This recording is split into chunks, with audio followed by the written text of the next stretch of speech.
Netanyahu होने वाले हमले को रोकने के लिए भी पूरी तरह से तैयार है और उसके बाद जवाबी हमले का अंदर कहां कहां अटैक कर सकता है, इसकी पूरी रिपोर्ट भी अब नेतन्याहू को दे दी गई है।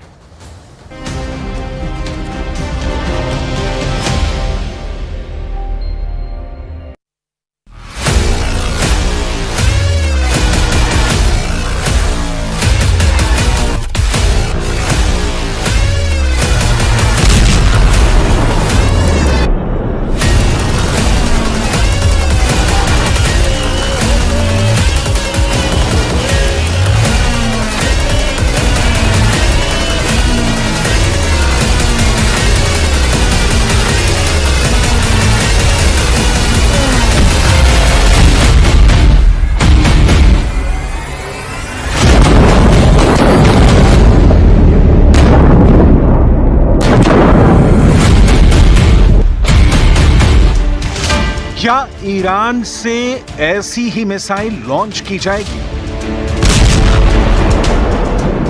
क्या ईरान से ऐसे ही ड्रोन लॉन्च किए जाएंगे? सैकड़ों मिसाइल, सैकड़ों ड्रोन। क्या ईरान ने जो ट्रेलर अप्रैल को अब पिक्चर दिखाने जा रहा है?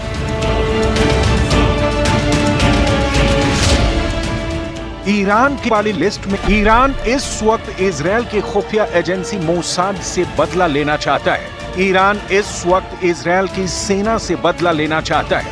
ईरान इजरायल के मिलिट्री अड्डों को तबाह करना चाहता है।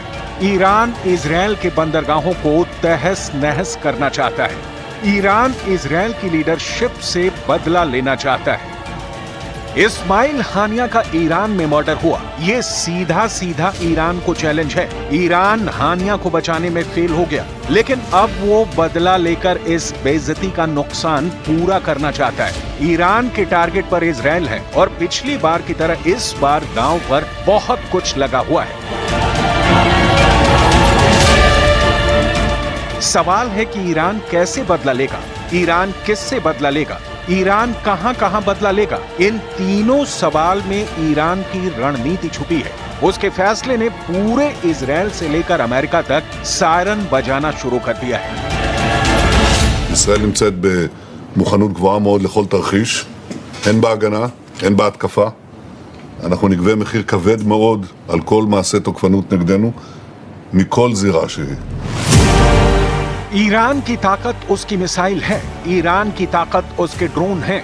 ईरान ने 13 अप्रैल को भी जब इजरायल पर हमला किया था, तब उसने करीब 300 ड्रोन और मिसाइल इजरायल की तरफ दागी थी। इजरायल ने दावा किया था कि उसने 98% हमलों को नाकाम कर दिया है, लेकिन ये भी गौर करने वाली बात है कि ईरान ने हमले से पहले बता दिया था कि वो हमला करने वाला है। यानी इजरायल के पास रिएक्ट करने या कहें कि मिसाइलों और ड्रोन को रोकने का टाइम था। क्या इस बार उसे ईरान ये आसान ऑप्शन देगा? हानिया की हत्या तेहरान में हुई, इसलिए ईरान के टारगेट पर इजरायल की राजधानी तेल अवीव हो सकती है। हानिया को ईरान की खुफिया एजेंसी ने मारा, इसलिए ईरान के टारगेट पर इजरायल का इंटेलिजेंस चीफ हो सकता है। हानिया को मारने का फैसला इजरायल की लीडरशिप का था, इसलिए इजरायल की लीडरशिप ईरान के टारगेट पर रहेगी।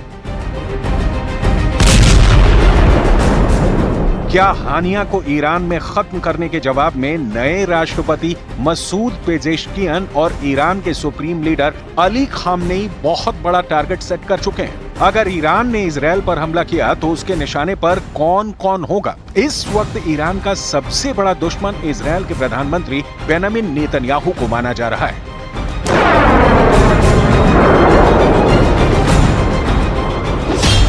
सबसे बड़ा सवाल, क्या नेतन्याहू ईरान का टारगेट नंबर 1 बन चुके हैं? क्या नेतन्याहू के बाद उनके रक्षा मंत्री योव गैलेंट टारगेट नंबर 2 हैं? और क्या इजरायल की खुफिया एजेंसी मोसाद के निदेशक डेविड बर्निया टारगेट नंबर 3 हैं?